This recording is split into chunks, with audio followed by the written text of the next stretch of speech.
Во ова видео ќе научите што ги прави нештата базни. Базните материјали вообичаено се користат за добивање производи за чистење, како сапун или производи од керамика, на пример плочки. Тие ги неутрализираат киселините и ги користиме за да се олесни варењето на храната или пак за отстранување на штетните гасови од индустријските оџаци кои што придонесуваат за кисел дожд.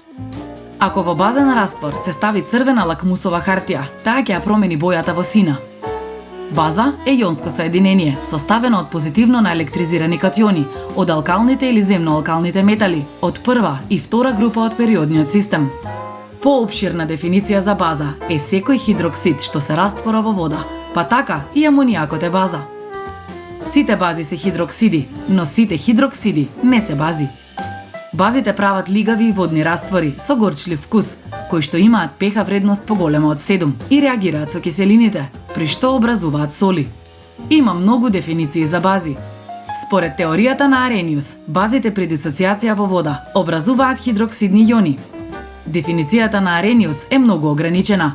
Според неа, само хидроксидите растворливи во вода се бази. Може да се види дека базите реагираат со киселините и образуваат вода и сол. Според теоријата на Луис, база е донор на електронски пар. Дефиницијата на Луис е многу широка. Таа користи едно хемиско однесување за да ги опише сите бази.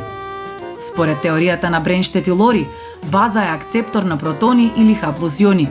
Ајде да ја разгледаме оваа дефиниција. Може да се забележи дека сите овие равенки се во рамнотежа. Кб е константа за рамнотежа на основната реакција и ја опишува концентрацијата на H+ јони кои ги примила базата Б. Кб е еднаква на односот на концентрацијата на Hb+ и производот од концентрацијата на Б и концентрацијата на водородните јони H+. Колку е повисока вредноста на Кб, толку е поголем бројот на H+ јони кои што ги примила базата, односно толку е посилна базата. Кб е поврзана со pH скалата.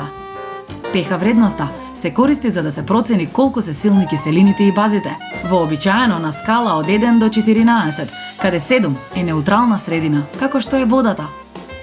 Има повеќе типови на индикатори за pH скалата. Фенолфталеин е добар индикатор за бази. Неговата боја се менува од безбојна во розова на pH вредност околу 10, додека пак метил-оранж не е толку добар, бидејќи неговата боја се менува при pH вредности пониски од 7. Главно се користи универзален индикатор, бидејќи тој има цел спектар на бои за прикажување на pH вредноста.